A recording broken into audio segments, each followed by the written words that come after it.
வணக்கம். இன்றைய முக்கிய செய்திகள். லட்சிய ஜனநாயக கட்சியின் சார்பில் காமராஜ் நகர் தொகுதிக்குட்பட்ட அனைத்து குடும்பங்களுக்கும் நலத்திட்ட உதவிகள் வழங்கும் நிகழ்ச்சி நடைபெற்றது.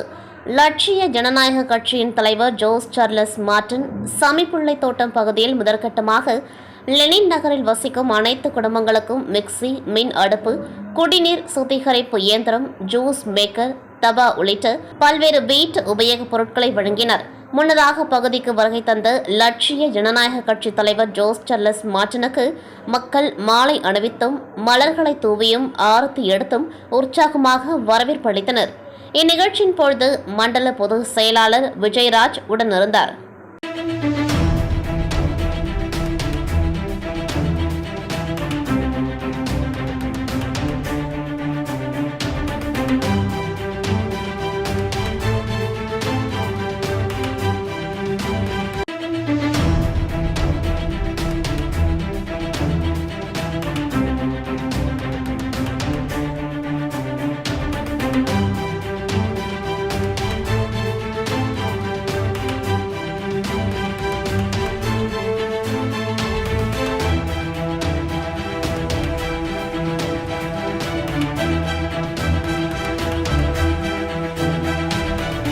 புதுச்சேரி கடற்கரை சாலையில் தினமலர் மற்றும் சுற்றுலாத்துறை இணைந்து நடத்திய மார்கழி மாத மெகா கோலம் போட்டியில் லட்சிய ஜனநாயக கட்சி தலைவர் ஜோஸ் சார்லஸ் மார்டின் சிறப்பு விருந்தினராக கலந்து கொண்டார்.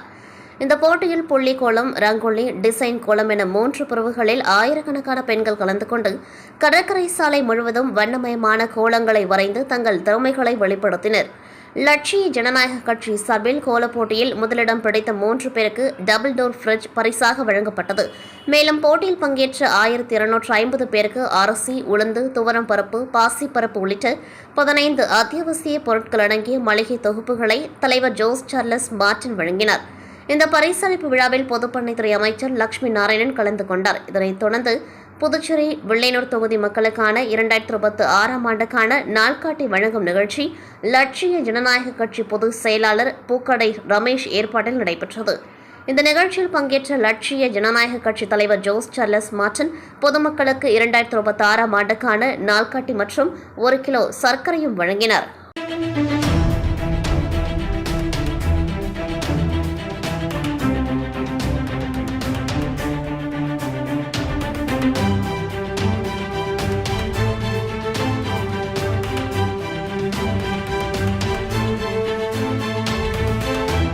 புதுச்சேரியில் போதைப் பொருட்களை விற்பனை செய்வதற்கு தடை செய்யப்பட்டு இதனை தீவிரமாக கண்காணிப்பதற்காக புதுச்சேரி காவல்துறை தலைமை உயர் அதிகாரிகளின் உத்தரவின் பேரில் காவல்துறையினர் கண்காணித்து வருகின்றனர். மேலும் சட்டவிரோதமாக விற்பனை செய்யும் கடைக்காரர்கள், விற்பனையாளர்கள் மீது வழக்கு பதிந்து நடவடிக்கை மேற்கொண்டு வருகின்றனர். மேலும் நெட்டப்பாக்கம் பேருந்து நிறுத்தம் அருகே ஒரு கடையில் போதைப் பொருள் விற்பனை செய்வதாக காவல் கண்காணிப்பாளர் குற்றப்பிரிவு போலீசாருக்கு ரகசிய தகவல் கிடைத்ததன் அடிப்படையில் சம்பந்தப்பட்ட கடைக்காரரிடம் தீவிர விசாரணை மேற்கொண்டு கடையிலிருந்து போதைப் பொருட்களை பறிமுதல் செய்ததை தொடர்ந்து போதைப் பொருட்கள் எப்படி வந்தது என்ற பல்வேறு கோணங்களில் விசாரணையில் ஈடுபட்டனர். தொடர்ந்து கடைக்காரரிடம் தகவல் சேகரித்து ரோந்து பணிகள் ஈடுபட்ட காவல் கண்காணிப்பாளர், குற்றப்பிரிவு காவலர்கள் ராஜரத்னம், ரங்கராஜ், பிரபு ஆகியோர் தீவிர ரோந்து பணியில் ஈடுபட்டனர். அப்பொழுது நேட்டப்பாக்கம் அருகே சந்தேகத்திற்கு இடம் அளிக்கும் வகையில் காரில் பயணித்த 3 பேரை விசாரிப்பதற்காக காரை துரத்தி சென்றனர்.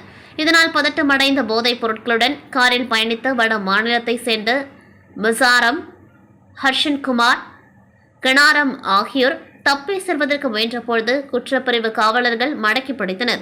பின்னர் காவல் நிலையம் அழைத்து வந்து விசாரணை மேற்கொண்டதில் கடந்த 4 மாத காலமாக தமிழக பகுதிகளில் பல்வேறு இடங்களில் போதைப் பொருட்கள் விற்பனை செய்ததாகவும் புதுச்சேரியில் முதன்முறையாக வந்து போதைப் பொருட்களை விற்பனை செய்வதற்கு முயன்றதாகவும் தெரிவித்தனர். இதனையடுத்து முதுநிலை காவல் கண்காணிப்பாளர்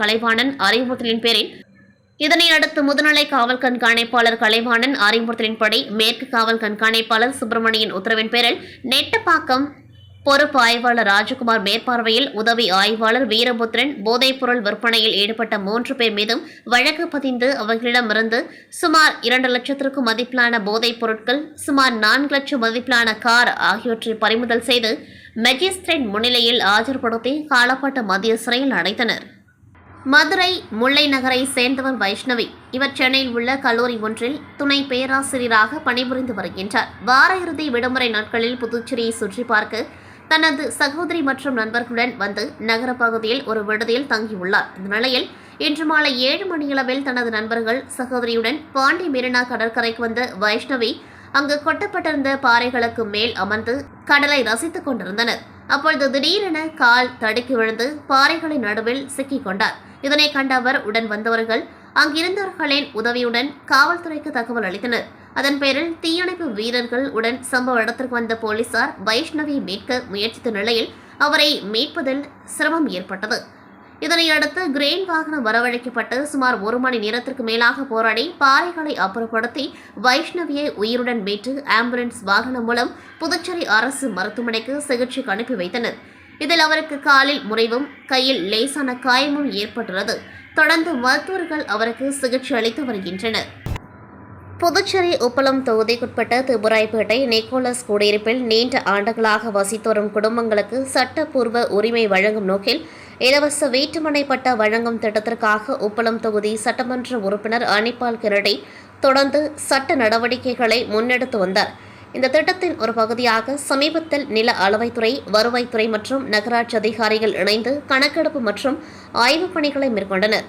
இதனைத் தொடர்ந்து உப்பளம் தொகுதி சட்டமன்ற உறுப்பினர் அனிபால் கெனடி புதுச்சேரி மாவட்ட கலெக்டர் குலோத்துங்கன் மற்றும் நில அளவைத்துறை இயக்குநர் செந்தில்குமார் ஆகியோருடன் திபுராய்பேட்டை பகுதியில் நேரில் ஆய்வு மேற்கொண்டார். அப்பொழுது நிக்கோலஸ் குடியிருப்பில் பல குடும்பங்கள் கடந்த 30 ஆண்டுகளுக்கு மேலாக நிரந்தரமாக வசித்து வந்தாலும் அவர்களுக்கு இதுவரை சட்டப்பூர்வ உரிமை இல்லாத நிலை உள்ளது. எனவே இக்குடியிருப்பில் வசிக்கும் மக்களுக்கு இலவச மனைப்பட்டா வழங்கி அடிப்படை வசதிகளும் ஏற்படுத்தி தர வேண்டும் என உப்பளம் தொகுதி சட்டமன்ற உறுப்பினர் அனிபால் கெனடி கலெக்டரிடம் வலியுறுத்தினர். இதற்கு பதிலளித்த கலெக்டர் உரிய நடவடிக்கை மேற்கொள்ளப்படும் என்றும் அரசுடன் ஆலோசித்து திட்டம் செயல்படுத்தப்படும் என்றும் உறுதியளித்தார். மேலும் இது சம்பந்தமாக முதலமைச்சர் அவர்களிடமும் உப்பளம் தொகுதி சட்டமன்ற உறுப்பினர் அனிபால் கெனடி நேரில் விளக்கி மக்களின் நலனுக்காக உதவி கோரி தொடர்ந்து முயற்சி மேற்கொண்டு வந்தார். எளிய மக்களின் வாழ்வாதாரத்தை பாதுகாப்பதும் அவர்களின் வாழ்க்கை தரத்தை உயர்த்துவதும் தான் எனது முக்கிய நோக்கம் என கூறி நிக்கோலஸ் குடியிருப்பு மக்களுக்கு சட்டப்பூர்வ உரிமை கிடைக்க வேண்டும் என்பதற்காக அவர் அதிகாரிகளை சந்தித்து தொடர்ந்து போராடி வந்தார். இந்த நீண்டகால முயற்சியின் பலனாக நேற்று நிக்கோலஸ் குடியிருப்பில் வசிக்கும் மக்களுக்கு இலவச மனைப்பட்டா வழங்கும் பணிக்கு வெற்றி கிடைத்தது. முதலமைச்சர் அவர்களின் அலுவலகத்தில் நடைபெற்ற நிகழ்ச்சியில் உப்பளம் தொகுதி சட்டமன்ற உறுப்பினர் அனிபால் கெனடி முதலமைச்சர் அவர்களிடமிருந்து இலவச மனைப்பட்டாவை பெற்று குடியிருப்பு மக்களுக்கு வழங்கினார். இதனால் மகிழ்ச்சியடைந்த நிக்கோலஸ் குடியிருப்பு மக்கள் உப்பளம் தொகுதி சட்டமன்ற உறுப்பினர் அனிபால் கெனடி அவர்களை சால்வை அணிவித்து மரியாதை செலுத்தி முதலமைச்சர் அவர்களுக்கும் சட்டமன்ற உறுப்பினருக்கும் நன்றிகளை தெரிவித்தனர். இந்நிகழ்ச்சியில் சபாநாயகர், மாவட்ட கலெக்டர் குலோத்துங்கன், இயக்குநர் செந்தில்குமார், தாசில்தார் சந்தோஷ், ஆய்வாளர் சிவபாலன், தொகுதி செயலாளர் சக்திவேல், மாநில சிறுபான்மை அணி துணை அமைப்பாளர் நோயல், கிளை செயலாளர் சக்தி மற்றும் ராகேஷ் உள்ளிட்ட பலர் கலந்து கொண்டார்கள். சபரிமலை ஐயப்பனுக்கு கார்த்திகை மாதம் 1ஆம் தேதி முதல் மாலையிட்டு 48 நாள் மண்டல விரதமிருந்து நிறைவை முன்னிட்டு அரியங்குப்பம் ஐயப்பன் திருக்கோவில் 22ஆம் ஆண்டு மண்டல பூஜை நேற்று விமர்சையாக நடைபெற்றது. சபரிமலை சன்னிதானம் வடிவில் வாழைப்பட்டை மற்றும் பூக்களால் அலங்கரிக்கப்பட்ட அம்பலத்தில் விநாயகர், முருகர், சிவபெருமான், நாராயணன், ஐயப்பன் சுவாமி எழுந்தருளி காட்சியளித்தனர். குரு சுவாமிகள் தலைமையில் விசேஷ பூஜை மற்றும் சிறப்பு பஜனையும் அருள் பிரசாதம் வழங்கி பின் அன்னதானம் நடைபெற்றது. விழாவுக்கான ஏற்பாடுகளை அரியங்குப்பம் ஐயப்பன் திருக்கோவில் மற்றும் ஐயப்ப சேவா சங்கம் ஏற்பாடு செய்தனர். இதில் ஏராளமான ஐயப்ப பக்தர்கள் மற்றும் ஊர் பொதுமக்கள் கலந்து கொண்டு சுவாமி தரிசனம் செய்தனர்.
மாநிலம் வில்லியனூர் கொம்யூன் அருள்மிகு ஸ்ரீ கோகிலாம்பிகை உடனுரை ஸ்ரீ திருக்காமேஸ்வரர் ஆலய 6ஆம் திருவிழா மண்டபம் கட்டுமான பணி, அதற்கான வரைபடம் மற்றும் மதிப்பீடு சம்பந்தமான சிறப்பு ஆலோசனைக் கூட்டமானது ஆலய வளாகத்தில் நடைபெற்ற ஆலோசனைக் கூட்டத்திற்கு வன்னியர் மடம் தனி அதிகாரி ராமதாஸ் தலைமை தாங்கி கூட்டத்திற்கு வருகை தந்த அனைவரையும் வரவேற்றதைத் தொடர்ந்து புதுச்சேரி வன்னியர் சமூகத்தை நிர்வாகிகள் முன்னிலை வகித்தனர்.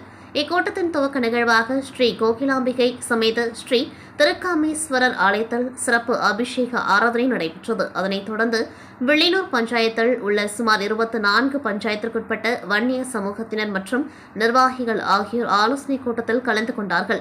மேலும் வருகின்ற 2026ஆம் ஆண்டு வரவேற்கும் விதமாக வன்னியர் மடம் அறக்கட்டளை சார்பில் ஸ்ரீ உத்தர வன்னியர் மகாராஜா சுவாமி படம் பொருந்திய மிகவும் பிரம்மாண்டமான முறையில் தயார் செய்யப்பட்ட காலண்டர்களை கூட்டத்தில் கலந்து கொண்ட அனைவருக்கும் வழங்கப்பட்டது.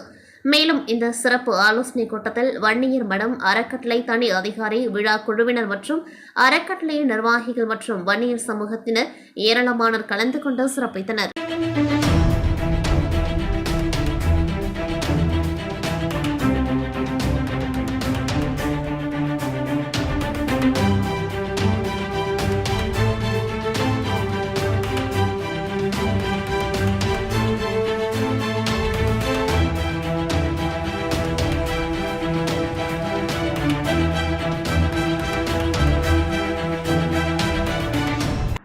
மலேசிய தமிழ் எழுத்தாளர் கே. பாலமுருகனின் தலேஜு நாவலும், புதுச்சேரி கவிஞர் ஜெய் விநாயகராஜ் அவர்களின் நட்சத்திரங்களோடு ஒரு பகல் பொழுது என்கிற 5 மொழியில் எழுதப்பட்ட ஹைக்கூ நூலும் புதுச்சேரி தோழமை கூடல் அலுவலகத்தில் நடைபெற்றது.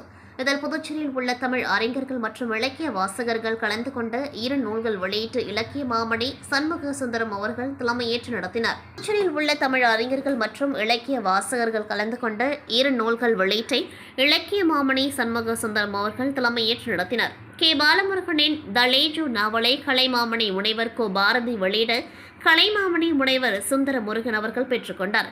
ஜெய் விநாயகராஜ் அவர்களின் நட்சத்திரங்களோடு ஒரு பகல் பொழுது என்கிற ஹைக்கூ நூலை கலைமாமணி பாலசுப்ரமணியன் வெளியிட கவிஞர் மாலத்தி ராமலிங்கம் பெற்றுக்கொண்டார்.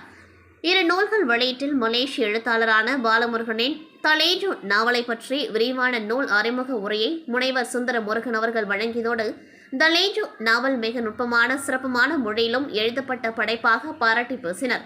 அது மட்டுமல்லாமல் முன்னாள் சாகித்ய அகாடமியின் உறுப்பினராக 10 ஆண்டுகள் பணியாற்றிய முனைவர் சுந்தர முருகன் அவர்கள் தலேஜு நாவல் சாகித்ய அகாடமி விருது பெறுவதற்கு மிக தகுதியான நாவல் என்றும் சுட்டிக்காட்டினார். கவிஞர் ஜெய் விநாயக ராஜாவின் 5 மொழியில் மொழிபெயர்க்கப்பட்ட நட்சத்திரங்களோடு ஒரு மாலை பொழுது என்கிற நூலை பற்றி கவிஞர் மாலத்தி ராமலிங்கம் அவர்கள் அறிமுகப்படுத்தி பேசினார். ஒவ்வொரு ஹைக்கூ கவிதையும் மிகவும் ரசவாதம் மிகுந்ததாகவும் நுட்பமாக காட்சிப்படுத்தப்பட்டதாகவும் வெகுவாக பாராட்டி பேசினர். தமிழில் மட்டுமல்லாது பிரெஞ்சு, ஆங்கிலம், மலையாளம், தெலுங்கு போன்ற மொழிகளிலும் சிறந்த மொழிபெயர்ப்பாளர்களை கொண்டு மொழிபெயர்த்திருப்பது வரவேற்கத்தக்க முயற்சியாக பாராட்டி பேசினார். மலேசியாவிலிருந்து எழுதி கொண்டிருக்கும் பன்முக நவீன படைப்பாளியான கே. பாலமுருகன் அவர்கள் தமது ஏற்புரையில் தலேஜு நாவல் புலம்பெயர்ந்த சமூகத்தினுள் என்றுமே களைக்க முடியாமல் எழுந்து வரும் அக போராட்டங்களையும் நகர்வின் வழிகளையும் பேசுவதாக குறிப்பிட்டார். தமக்கும் தமிழகத்திற்கும் உள்ள உறவினையும் அவரது படைப்புகள் தமிழகத்தில் பெற்ற விருதுகள் பற்றியும் தமது உரையும் உணர்வுபூர்வமாக குறிப்பிட்டார். புதுச்சேரி மாநிலம் ஓசடு தொகுதியில் பல்வேறு பகுதிகளில் ரூபாய் 1,54,00,000 மதிப்பீட்டில் உள்கட்டமைப்பு பணிக்கான பூமி பூஜை நிகழ்ச்சி நடைபெற்றது. இதில் தொகுதியின் சட்டமன்ற உறுப்பினரும் முன்னாள் குடிமைப்பொருள் வழங்கல் துறை அமைச்சருமான A.K. சாய்ஜி சரவணகுமார் கலந்து கொண்டு விழாவிற்கு தலைமை தாங்கி பூமி பூஜைகள் செய்து பணியினை துவக்கி வைத்தார். இதில் அரசூர் MS கார்டன் மற்றும் ராஜநகர் பகுதிக்கு தார் சாலை அமைக்கும் பணிக்கான பூமி பூஜை ரூபாய் 27 லட்சம் மதிப்பீட்டிலும், கூடப்பாக்கம் MGR சிலை அருகே புதிய கல்வெட்டு அமைக்கும் பணிக்கான பூமி பூஜை ரூபாய் 7 லட்சம் மதிப்பீட்டிலும், கூடப்பாக்கம் ஸ்ரீ சக்கர விநாயகர் கோவில் திரு, ரைஸ் மில் திரு மற்றும் தர்மபுரி திரு ஆகிய பகுதிகளுக்கு சிமெண்ட் கான்கிரீட் சாலை மற்றும் கழிவுநீர் பாலம் அமைக்கும் பணிக்கான பூமி பூஜை ரூபாய் 23 லட்சம் மதிப்பீட்டிலும், கொண்டிருக்கும் பள்ள வாய்க்காலுக்கு யூ வடிவ கழிவுநீர் வாய்க்கால் அமைக்கும் பணிக்கான பூமி பூஜை ரூபாய் 24 லட்சம் மதிப்பீட்டிலும், பிள்ளையார்குப்பம் மாரியம்மன் கோவில் திருவிற்கு யூ வடிவ கழிவுநீர் வாய்க்கால் அமைப்பதற்கான பூமி பூஜை ரூபாய் 43 லட்சம் மதிப்பீட்டிலும், ராமநாதபுரம் AS நகர் பகுதிக்கு WBM சாலை அமைப்பதற்கான பூமி பூஜை ரூபாய் 15 லட்சம் மதிப்பீட்டிலும், தொண்டமாநத்தம் மாங்குளம் பகுதிக்கு சிமெண்ட் சாலை வசதி பூமி பூஜை 15 லட்சம் மதிப்பீட்டிலும் என மொத்தம் 1,54 லட்சம் மதிப்பீட்டிலான பூமி பூஜையை சட்டமன்ற உறுப்பினர் சாய்ஜி சரவணகுமார் பூஜை செய்து துவக்கி வைத்தார். இந்நிகழ்ச்சியில் கொம்யூன் பஞ்சாயத்து இளநிலை பொறியாளர் பிரதீப்குமார், சமூக சேவகி அண்ணா பிரபாவதி, சமூக சேவகர் சாய்ஜி தியாகராஜன், முன்னாள் தொகுதி தலைவர் ஐயனார், தொகுதி தலைவர் முத்தால முரளி, மல்லிகா, என்ஆர் காங்கிரஸ் ஏடிஎஸ் தாமோதரன் மற்றும் கட்சி நிர்வாகிகள் ஏழுமலை, அறுபடையப்பா, பாலு, அமுது, அன்னபூரணி, கோகுல், பாஜக பிரமுகர் பிள்ளையார்குப்பம் ஆனந்த், சாலை மற்றும் குடிநீர் பொறுப்பாளர் கருணாகரன் உட்பட கட்சி நிர்வாகிகள், கூட்டணி கட்சியினர், பொதுமக்கள் என ஏராளமானோர் கலந்து கொண்டு சிறப்பித்தனர். புதுச்சேரி முத்தியால்பேட்டை தொகுதி திருவள்ளுவர் நகர் பகுதியில் பாரதி வீதி ஆனந்தாயின் முதல் துலுக்கானத்தம்மன் கோவில் வரை உள்ள பழுதடைந்த சிமெண்ட் சாலை மேம்படுத்தும் விதமாக ஆதி திராவிடர் நலத்துறை 2024-25 மேம்பாட்டு நிதியிலிருந்து ரூபாய் 76 லட்சம் மதிப்பில் புதிய கழிவுநீர் வாய்க்காலுடன் கூடிய சிமெண்ட் சாலை அமைப்பதற்கான பூமி பூஜையும் ஆதி திராவிட நலத்துறை BEDS TDC நிதியிலிருந்து ரூபாய் 20 லட்சம் நிதி பெற்று திருவள்ளுவர் நகர் செட்டிக்குளம் வீதிக்கு கழிவுநீர் வாய்க்கால் உடன் கூடிய புதிய சிமெண்ட் சாலை அமைப்பதற்கான பூமி பூஜையும் முத்தியால்பேட்டை தொகுதி சட்டமன்ற உறுப்பினர் பிரகாஷ்குமார் கலந்து கொண்டு பூமி பூஜை செய்து பணியை துவக்கி வைத்தார். இந்த நிகழ்ச்சியில் புதுச்சேரி நகராட்சி ஆணையர் கந்தசாமி, செயற்பொறியாளர் சிவபாலன், உதவி பொறியாளர் பழனிராஜா, இளநிலை பொறியாளர் சிவசுப்பிரமணியம், ஆதி திராவிடர் நலத்துறை இயக்குநர் அர்ஜுன் ராமகிருஷ்ணன் அவர்களும், PATS TDC மேலாண் இயக்குநர் ராதாகிருஷ்ணன், செயற்பொறியாளர் விக்டோரியா, இளநிலை பொறியாளர் கார்த்திக் மற்றும் திருவள்ளுவர் நகர் ஊர் பொதுமக்களும், சட்டமன்ற உறுப்பினரின் ஆதரவாளர்களும், என்ஆர் காங்கிரஸ் நிர்வாகிகளும், உறுப்பினர்களும், ஊர் பொதுமக்களும், துலுக்கானத்தம்மன் கோவில் நிர்வாகிகளும் திரளாக கலந்து கொண்டு நிகழ்ச்சியை சிறப்பித்தனர். இத்துடன் செய்திகள் நிறைவடைகின்றது. நன்றி, வணக்கம்.